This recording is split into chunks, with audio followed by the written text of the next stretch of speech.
Mic'd Up Podcast, hosted by Dr. Mike Miller and Kobe Duran of Central Baptist Church in Jacksonville, Texas, is a series of conversations about issues that matter. For people who have real questions and doubts, it covers topics of faith, theology, and philosophy in ways that are easy to understand. Ultimately, Mic'd Up is a podcast with a couple of guys having conversations about conversations you are having. Mic'd Up is produced by Al Lambert Jr. at Mic'd Up Studios in Jacksonville, Texas.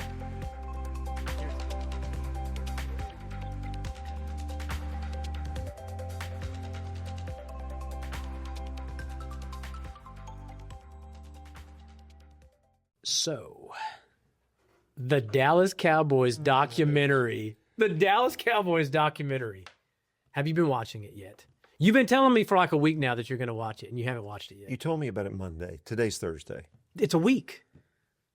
It's a work week, you know. Tuesday, Wednesday, Thursday. It's been 3 days. You're 60. I forget you only work 2 days a week. You're 60 and you've forgotten how days work. Huh? Okay, so don't worry about it. You have got to do this. And here's why. You're going to have an appreciation for Jerry Jones. Never. I will never have an appreciation. I really do think. Absolutely, I promise you will.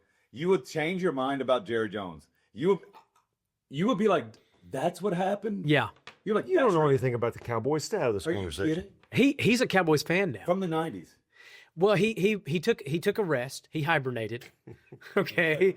Al Lambert, our producer, hibernated for about 25 years and is back as a Cowboys fan after watching the documentary.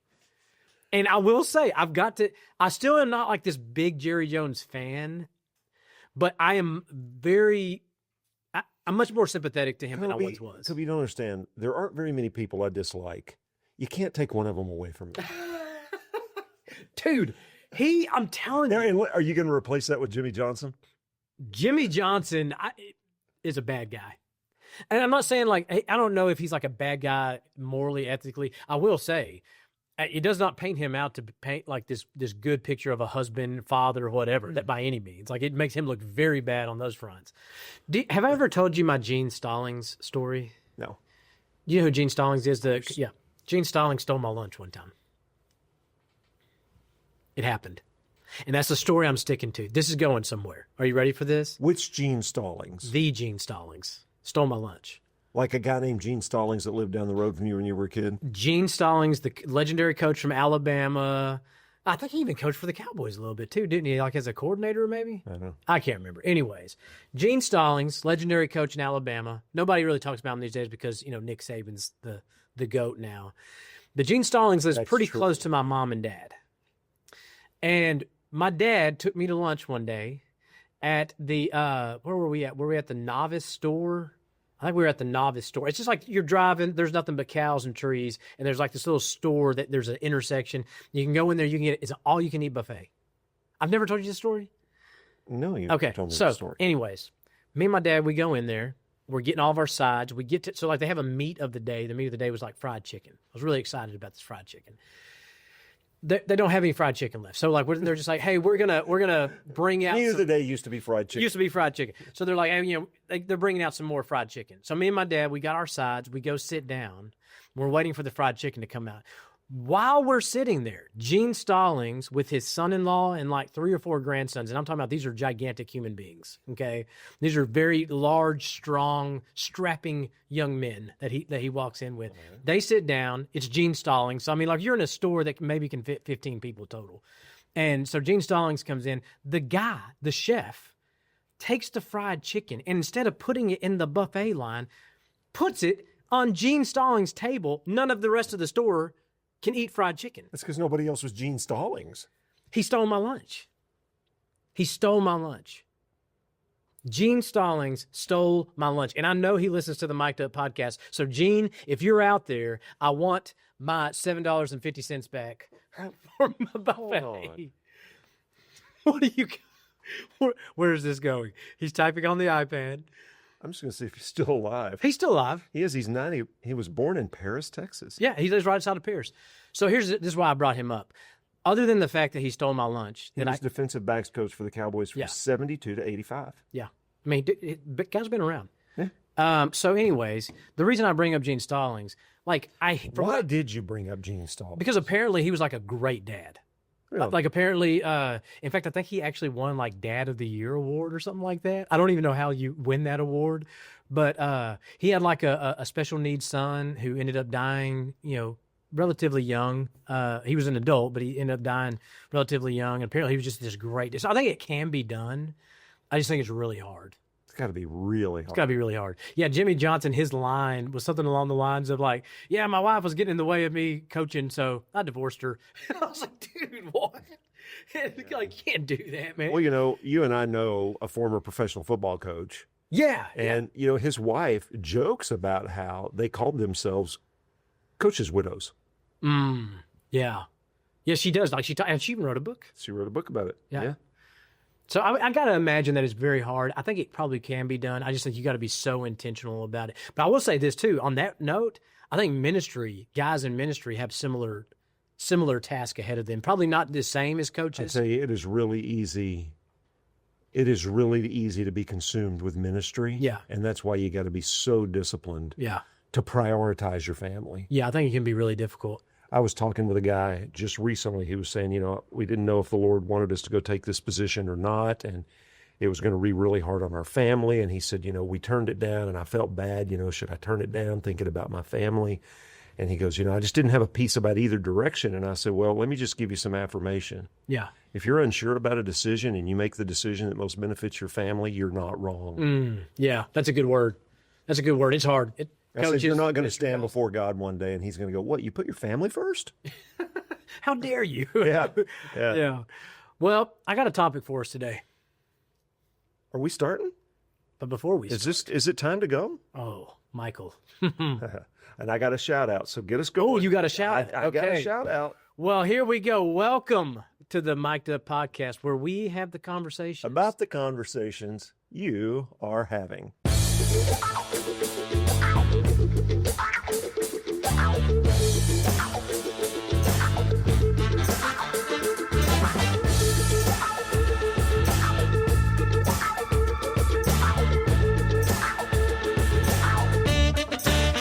Mike.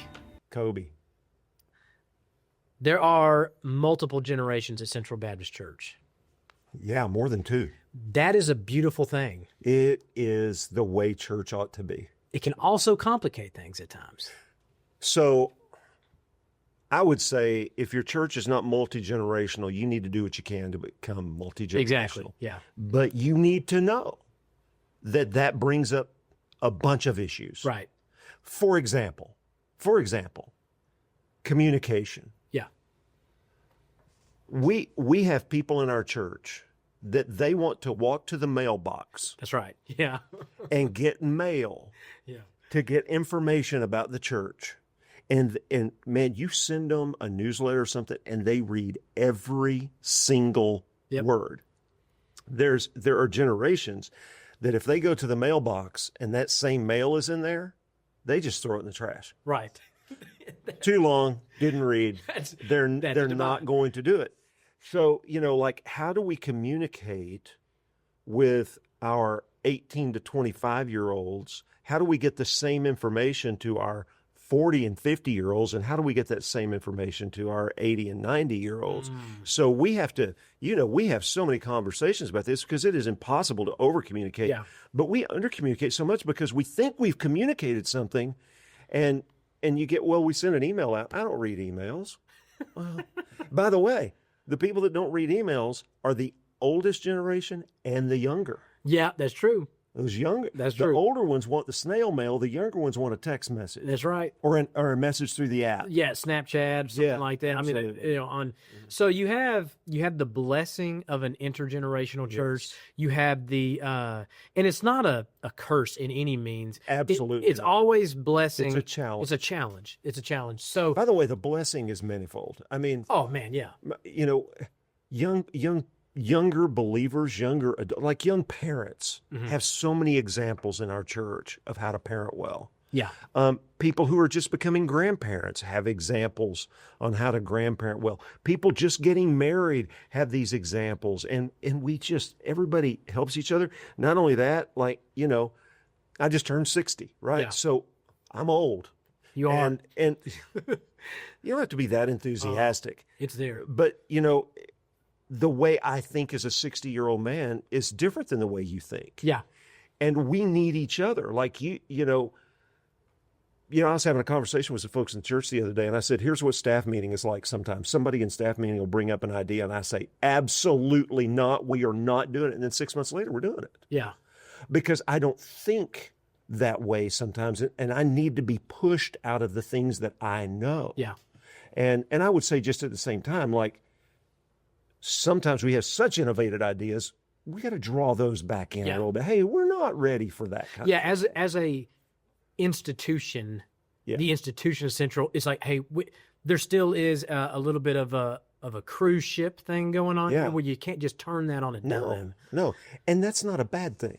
Yeah. Because you've been going a certain direction because it's been getting you there, right? Right. And so one of the challenges, though, and I want to talk about it specifically today, is something that you and I have actually talked about. So there is a little bit of preparation going into this episode today, just through like personal conversations you and I have had. One of the challenges is here we are coming up on our budget season, and I mean we do this annually. Yep. Our budget runs January to December, so in September, we want to try to have everything hashed out by the end of September, so that way we can vote on it by I think October, something like that. Well, now we start having the conversations of how should money be spent. Right. And good conversations. Great conversations to have. Here's the beauty of Central Baptist Church. I don't see anybody wanting to spend money on evil things. No. I don't see anybody wanting to be a bad steward with our money. No, but different generations value. There we go. Yep. Different things. And all of the things we're talking about are good things. Yeah. Well, and I should rephrase that. I shouldn't say they value those things. They value certain things more than they value other things. Yeah. So one of the generational divides that you and I have talked about is how mission money ought to be spent. Right. And specifically, do we focus on the local mission or do we focus on the foreign mission? Yeah. That's the conversation that I want to have today. Okay. And essentially that's the question is, how should we prioritize the local versus the foreign? And I think the passage that we look to for wisdom is Acts 1:8. Yep. But you will receive power when the Holy Spirit has come upon you, and you will be my witnesses in Jerusalem and in all Judea and Samaria and to the end of the earth. This fourfold geographical mission, essentially, that's presented there. Walk us through that, what that looks like. Okay, and just to let you know, this has been the pattern for me. For one thing, the Great Commission, Matthew 28:18-20 says, is where Jesus says, go therefore and make disciples of all nations. Yes. Baptizing them in the name of the Father, Son, and the Holy Spirit, and teaching them to obey everything that I've commanded. But so how do we do that? Well, this doesn't say necessarily Jesus didn't say this is the pattern for everybody, but when he spoke this was an authoritative word for the disciples in that time. And what he's telling the disciples at that time is you've got a mission field that is in Jerusalem, which is where you are. Right. That's where you are. That's the home base. That's the headquarters for Judaism. And Christianity is just, comes right out of Judaism. Yeah. Then Judea. So Jerusalem was the capital of Judea. So in the capital city, your hometown, you gotta be spreading the gospel. Yeah. But you need to get outside the city walls and you need to go to your fellow countrymen. Yeah. And then he says Samaria. Well, Samaria was in the same area, and they spoke the same language, but they were different. And we don't have time to go into all the differences, but it was a mix of Jews and pagans from a long back, Jews and Gentiles from a long time back. And there was a lot of hostility there. They didn't get along. And so even though they're like next door neighbors, they are vastly different. So he says, your hometown, your region, your people, the people next door, and then he says to the ends of the earth. And we know that the gospel went forth from there into Africa and into Europe and into Asia. And, in fact, it's remarkable what happened through those 11 guys. Yeah. It's absolutely, this is one of those things. How do I know there's a supernatural? You don't get 11 guys and turn the world upside down like happened here. And so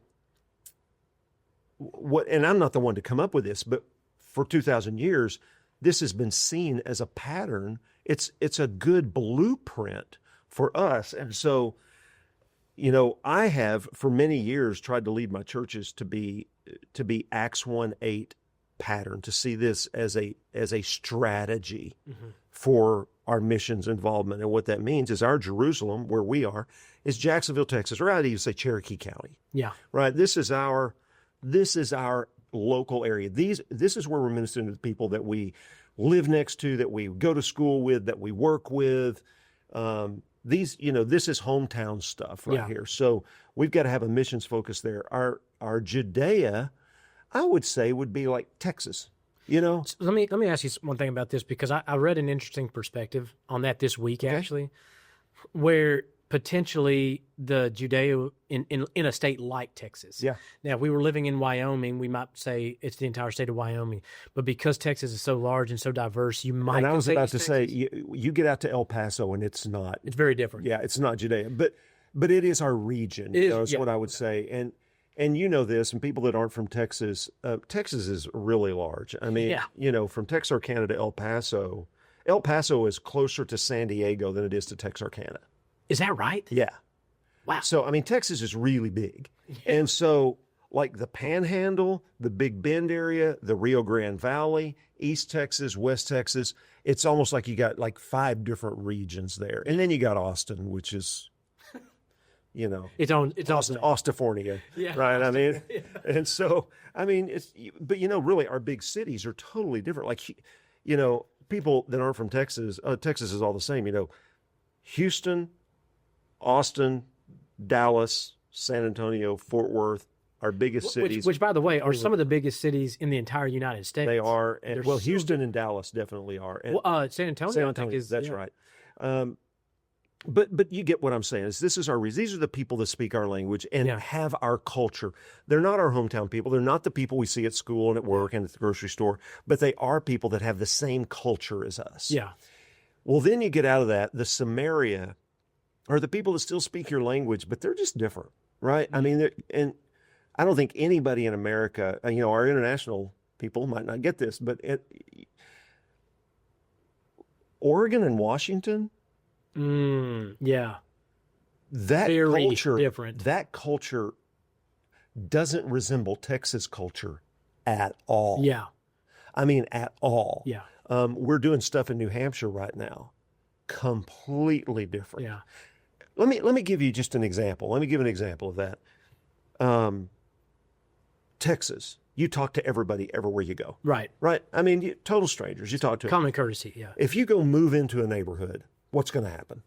Somebody's going to bring you a gift or something like that. Yeah. Your neighbors are going to be. Here's a pizza while you're moving in. They're going to come help you move in. Stuff like that. So we got some friends that moved to New Hampshire. And they baked cookies for their next door neighbor. Okay. Took them to her. She came to the door. They gave her the cookies. Said, we just wanted to introduce ourselves. They go home. A few days later, they check the mail. There's a card in there that was stamped, postmarked, went through the mail from their next door neighbor. It was a thank you note for the cookies. And in there, she said, this is the kindest thing anyone has ever done for me. Wow.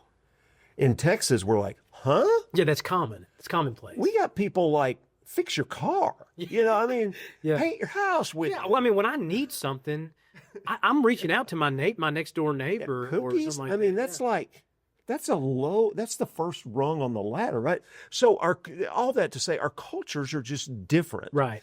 And our beliefs are very different. Right. I've got a friend in the Seattle area, and he goes to a different place to get his hair cut every time just so he can meet somebody and tell them about Jesus. Mm-hmm. He sits down. The woman cutting his hair says, so what do you do? He says, I'm a pastor. She goes, what's that? Can you imagine having somebody ask that in Jacksonville, Texas? Yeah, in the Bible Belt, no way. And he says, so I'm processing, how do I answer that question? And he says, well, I work at a church. And she goes, a church? Is that one of those buildings that has a cross on it? Huh. And, some people might be going, oh, he made that up. No, that's how unchurched Seattle, Washington is. So anyway, that would be like North America, the English-speaking parts of North America, that would be our Judea. Yeah. They're like us, but they're not. Yeah. And then the ends of the earth, that would be all our international stuff. Yeah. This is where we got to go. I mean, not only different culture, but different language and all kinds of stuff. So what my desire is that our church will always have involvement in each of these 4 areas. Now, our involvement internationally is going to be way less hands-on than our involvement locally because, for example, we go to El Salvador, Mexico, and Germany. Yeah. Well, man, you can't do that every day, right? So we spend 10 days in Germany, a week in Mexico, and like 5 days in El Salvador. Yeah. And that's all we can do. And that takes thousands and thousands and thousands of dollars. You got to fly. People got to take vacation. It's a big deal. Whereas when we're at our Jerusalem, we have some ladies that make sandwiches for an apartment building for special needs, where special needs people live every Saturday. They make lunch for them and take it and deliver it to them. That's something they can do every week. And it costs us, doing that all year costs us a fraction of what one trip to Germany costs. Yeah. And so, it's not that you do exactly as much in each of those areas, but we need to have involvement. I think, number one, if we're really serious about making disciples and spreading the gospel, we need to keep a sensitivity to all those areas and involvement in all those areas. But for another thing, I think it's healthy for our church to get outside of ourselves. Yeah. And so where the generational issue comes in, and we're going to paint with a broad brush. We're going to talk about people in certain generations who are going to go, well, I'm in that generation. That doesn't describe me. Yeah. It doesn't describe me either. Right. Okay. Yeah. But we're talking categories here. And the generation that is like 35 and under. Yeah. This is a generation that is really interested in what's going on down the street. Yes. And what they value most, now I want to be careful again, they value foreign missions. Yeah. What they value most is they want to make the sandwiches. Yeah. They want to go serve the meals. They want the hands-on involvement. They want to see the people. They're saying, hey, these are the people we go to school with, we work with, we see at the grocery store. We want to meet their needs. Why? So I have some theories as to why that is. I'm obviously in that generation. I have some theories. I want to say before we start that, I'm not saying people in older generations don't care about their hometown. Of course. Yeah. You're talking about what is most valued. What is most valued. Yeah. So why do you think the younger generation, because I agree with you wholeheartedly, why do you think that is? Well, I think a lot of it is culturally, that there has been an emphasis in our culture on, social justice issues and meeting needs at home. And by the way, people go, oh, there they go talk about social justice. Social justice is not a bad thing. Yeah. It can be distorted and perverted into some bad things. Right. But social justice is feeding the hungry. Right. Social justice is taking care of poor people, the widows, the orphans, like Jesus actually talked about. It's a buzzword, unfortunately. It has become a buzzword, and it has become a political buzzword. Yeah. And that, that's too bad. But I think there's a cultural aspect of that. And I think also that those who grew up in church may have heard all of this emphasis on international missions while they're seeing people struggle in their own town. Yeah. Doesn't mean their churches weren't doing anything, but that's what they're seeing. Yeah. I don't know. What are your thoughts on that? So I actually, ironically, I did a podcast yesterday with Al for like the family ministry in particular. You cheating on me? No. With Al? Well, he's a good looking man. No, Al. Oh, okay. Oh, sorry. No. I was like, we watched the Cowboys. I don't want to be in this. We watched the Cowboys documentary together. Like that's that. So you just brought up something that like it didn't even like come into my framework, and it should have. You do like we are a generation that has been raised up on social justice issues and the call to get out and do something.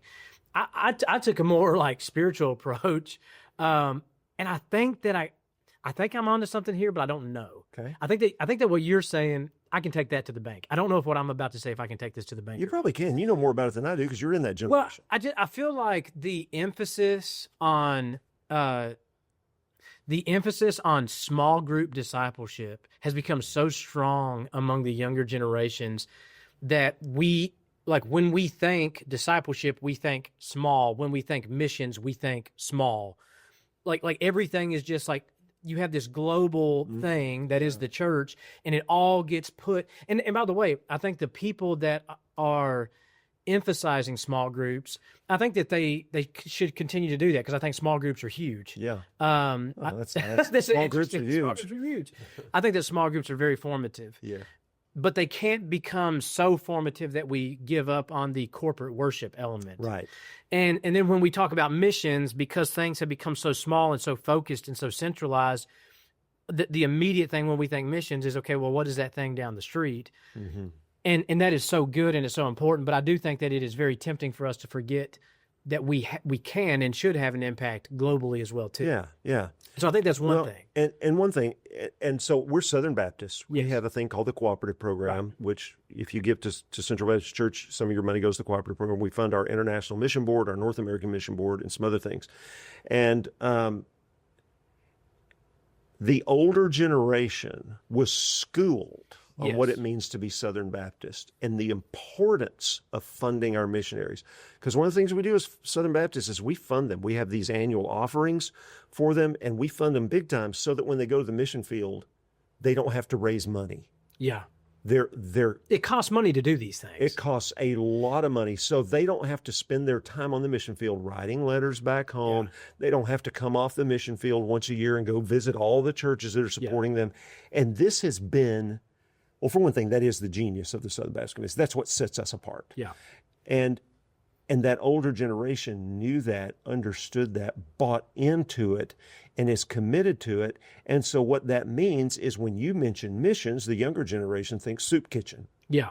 When you mention missions to the older generation, that's another good point. They think missionary overseas. That's another very good point. And they are deeply committed to keeping that money flowing. Yeah.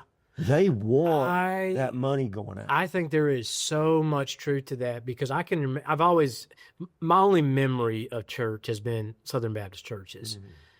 And I just got to say, like, as I fit that generation, that 35 and under crowd. I don't remember anybody ever standing up and talking about the cooperative program, right? What it does, right? These foreign missions and things like that. I do remember my parents talking. But here's something we've lost. You may not even be aware of this. Okay. Until probably the 90s. Okay. The way every Southern Baptist church was is you had Sunday morning worship. Yes. You had Sunday night worship. I mean, choir, whole worship service. Okay. What did you have right before Sunday night worship?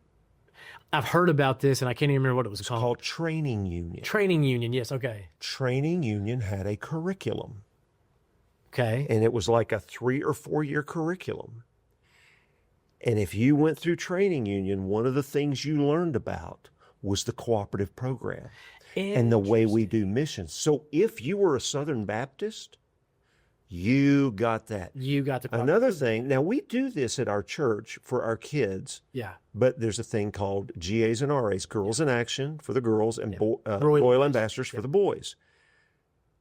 All that is mission education for kids. It is. That used to be a much bigger thing. It is. It used to be a much bigger thing. Yeah. In fact, one of the things that the RAGA program is facing is that there's just not churches that even want to adopt it anymore. You know, things like the Awana program or Team Kid or something like that. And by the way, Awana and Team Kid are great. Oh, I love them. I'm a huge Team Kid fan.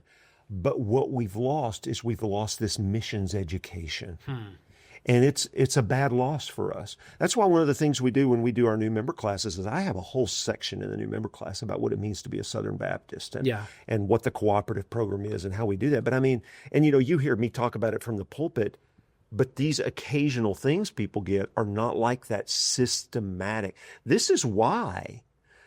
So people started cutting in their budgets. Oh, well, we can just cut this thing called the cooperative program. Yeah.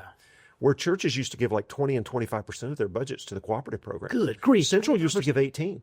Wow. Central gave 18. Man. And so people lost what it was. And so it was just an easy thing to cut because you don't see it. You don't see it taking effect down the street. It's on the other side of the world. You don't see what's happening when you cut your money. So what actually happened is people started being less educated. Those people grew up, went to seminary, became pastors, went to their churches without educating their churches. So something interesting happened in the Southern Baptist Convention. I don't know if you're aware of this, but about a dozen years ago, a motion was made at the Southern Baptist Convention annual meeting. It was passed. And now every one of our seminaries, if you go to a Southern Baptist seminary, and we have 6 seminaries, they are 6 of the 10 largest theological seminaries in the world. Yeah. You are required to take a class on the cooperative program. Interesting. The idea being the next generation has forgotten the importance of the cooperative program. And so we teach on that. So here's like one other area that I would say that the younger generation, but this is going to be very localized for like us here in Jacksonville. Sure. So I can't speak. We are international at the mic. Yeah, but if you're listening, just take this and apply all this to whatever your context is. So like here we are in Jacksonville, and right now we have 90% of the students in our elementary schools. So, and the reason I say elementary schools, they have a hard time tracking it after elementary school. JISD has a hard time tracking it. But right now, the statistics are that 90% of our elementary school students are considered by the state of Texas to be economically disadvantaged. And so, like when I have 3 daughters in elementary school.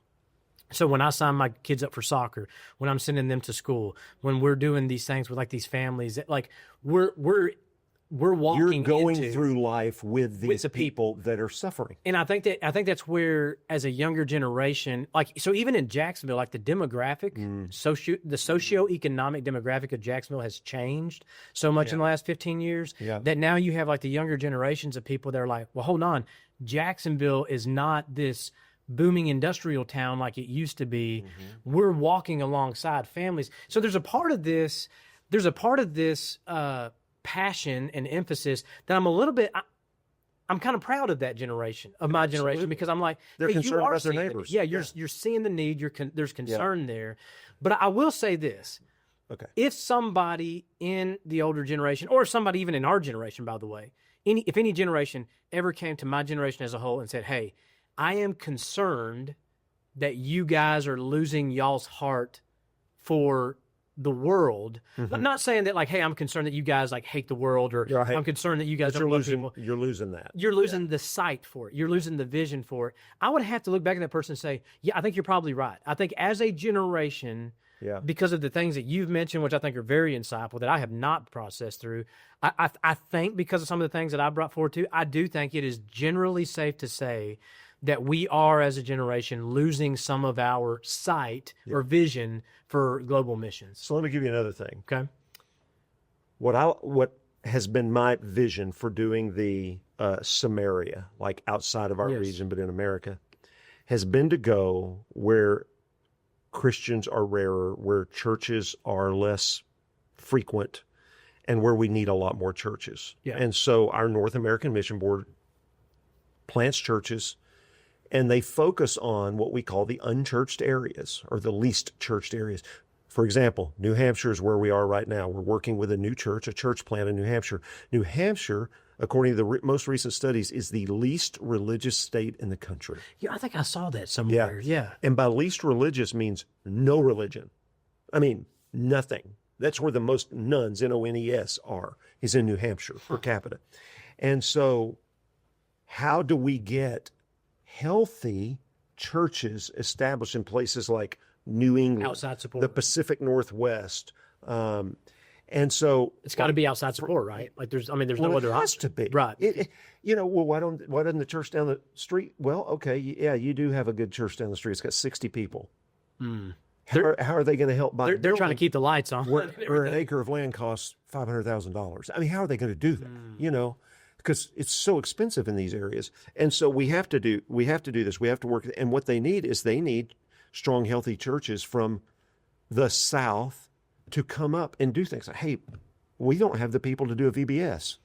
We don't have the people to, do whatever it is we're doing. Can you come help us? So that makes sense. But let me tell you what's happened. So in the older generation, those people that grew up knowing all about, the cooperative program, the North American Mission Board used to be called the Home Mission Board, and they did what they called mission churches in pioneer areas.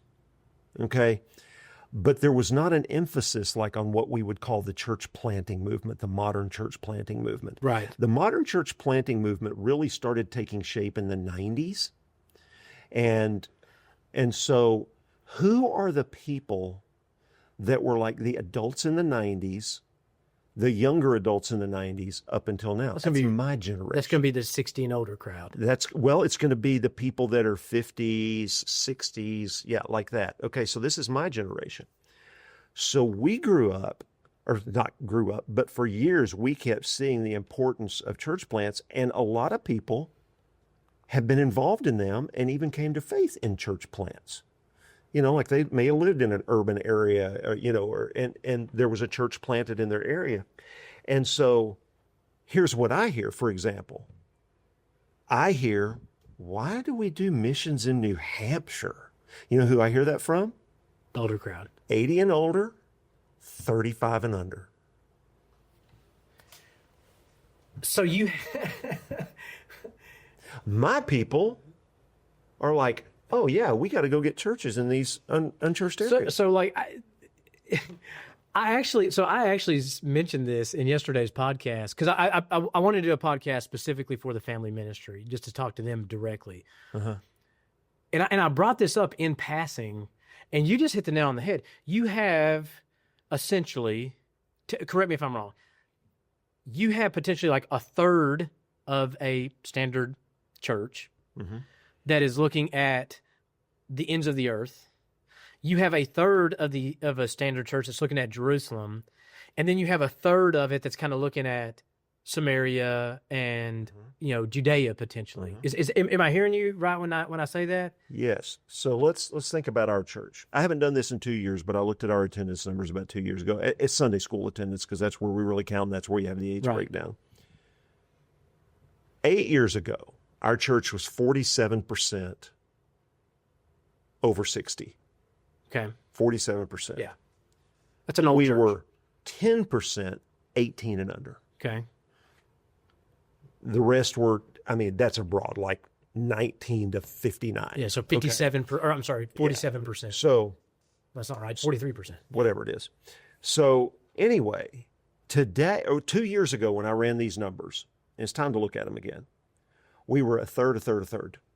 Yes. But that doesn't tell the whole story because that one of those thirds is 18 and under. Their parents are a significant portion. So what you have is you've got a third that's, now probably 65 and older. Yeah. You've got a third 18 and under. Well, that 19 to say 64, that's a third of your church. So what that means is the parents of those 18 and under are a big part of that. So I need to look at the numbers, but you're probably going to be you're definitely going to be over 40% of that 35 and under crowd. So that's going to be our largest contingent right now in the church. Okay? That's our largest demographic. My demographic, the like 36 to 64, that's probably going to be the smallest. And I'm going to bet, I'm going to say that's probably wrong because even in the last couple of years, we've lost a lot of people due to death in that older group too. So that may even be less. That may be down to like 30% or under. Okay. So what's happening is our church is getting younger, which means there is less and less understanding of the cooperative program and more passion for the local things. Okay, so let me ask you a question. I'm agreeing with everything that you're saying. Uh-huh. Here I am in the younger generation. If I came to you and said, Mike, I think it is possible that your generation has lost sight or a vision for local missions, what would you say to that? You're right. You think so? Yeah. I wouldn't say lost, has declined in its passion for that. I don't think it's gone, but this is why, and having these conversations around our budget has just really inspired me to talk more publicly about this. Yeah. I'm really glad we're doing this podcast, but like from the pulpit and other things like in our home groups, I think we probably need to talk about this kind of thing and have conversations about this, because here's, I think, a biblical vision for this is that we need to be very invested in our community. Yeah.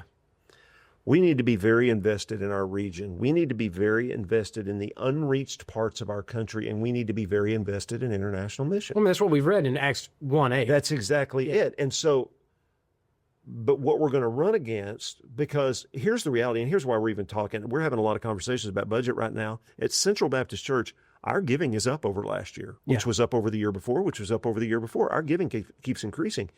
But here's what's happening is expenses are outpacing. The increase in expenses are outpacing the increase in giving. Yeah. And everybody who's listening to this who pays bills at home is going, yeah. Amen. Yeah. I got a 2% raise last year and my expenses went up 8%. Yeah, that's right. I mean, we all get that. My mortgage payment just went up $150 because of the increase in my homeowner's insurance. Yeah. And I love it. My insurance company says, we just want you to know we are not going to increase your rates this year. And I'm like, well, that's great. Then a month later, I get a thing that says, we've increased the value of your home by like 30%.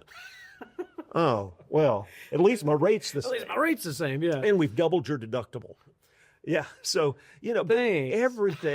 everything is more expensive. Our homeowners' taxes are getting more expensive. Everything is more expensive. Milk is more expensive. Right. And so that's what we're running against. And, just one example of this is in 2023, our church paid $48,000 for insurance. Yeah, which is great. That's the insurance that covers our facility and liability, all that kind of stuff. $48,000. We knew it was going to go up. So it's $48,000 in 2023. In 2024, it was $186,000. Yeah. It still hurts talking about it. It does. That's $138,000 difference. It's crazy. $138,000 difference. And when you're looking at a $1.7 million budget, you're talking about 8% of our budget. Yeah. 8% of our budget in one item went up. And so the risk we have is younger people going, well, let's just cut the cooperative program. Yeah. And the older people going, cut the cooperative program. Let's cut some of this local stuff. Our foreign missionaries need us. Right. Yeah. And that's and you risk both ends of those going, stop going to New Hampshire. Yeah. Yeah, because that's the middle thing. That's the Samaria thing. So you have the hey, we really want to go foreign. We really want to stay local. Forget Samaria. It's like, yeah, that's right. That makes sense. And the good thing is, we do a mission trip in our region. There's this annual mission trip that it's actually student led that goes to Clarksville, Texas every year. That I think everybody in our church has bought into that. Yeah. So there's we got to go. We probably need to wind this conversation down. So I feel like we need to revisit some practical things. Okay. So let's just do this right here. Let's just kind of recap really quickly. Just do some very quick Q&A. Would you agree that? So yeah, let's do it this way. Can I push pause for one second? Yeah, go ahead. Because I want to say that because we brought this whole budget thing in. Why are you even talking about cutting missions or whatever? You can't cut electricity. You can't cut insurance. Yeah. You can't. I mean, you have fixed costs. Right. That you can't. So you have to look at the things that are actually cuttable, right? Yeah. And unfortunately, that's where the comments are coming from. Yeah. Anyway, so go ahead with your question. No, I mean, I think that you hit the nail on the head because it's one of those things with you and I that as I have talked to you about this, and I've told you, I've been very transparent.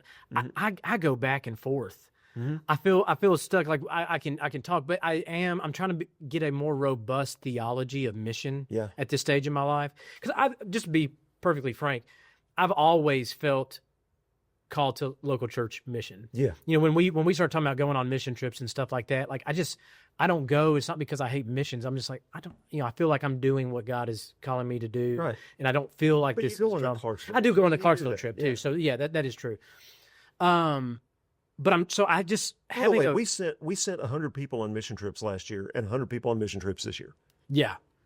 Well, we probably have 600 active people in our church. So not everybody's going to go on a mission. Not everybody's going to go. I guess I'm just in a stage where I'm trying to have a more robust, more nuanced theology of mission, I guess. Yep. And so I do feel like I'm becoming a little bit more stable where I'm not jumping from, hey, let's really focus here versus let's really focus here. I'm seeing the bigger picture. Yeah. And I think that's where maybe we can end today is the generational divides. I get them. I do get them. And I agree with what you're saying. I think that it is very easy for the younger generation to look at the older generation and say, hey, why aren't y'all more focused on the local mission? And I also think that if we were to receive a similar rebuke, well, why aren't y'all more focused on the foreign mission? I think that we would have to say, yeah, we probably haven't done a good job in that. So let's, on our next episode, let's come back to this with some solution. Okay. How do we bridge the gap? What does that look like theologically? What does that look like practically? And how can... And I got some ideas. Oh, yeah. Yeah. And you and I have been talking about some things we can do. And, you know, a lot of it boils down to communication. I mean, really, why are we doing what we do? Yeah. 100%. You know, and let's face it, we're looking at church going, we're asking you to give your money and your time and your efforts into reaching the nations for Christ. Okay, and the nations being Jacksonville as well, right? Right. Well, why do we need to do this? Why do we need to do that? So that we can get a church-wide understanding of what we're doing. So we'll talk about that next time.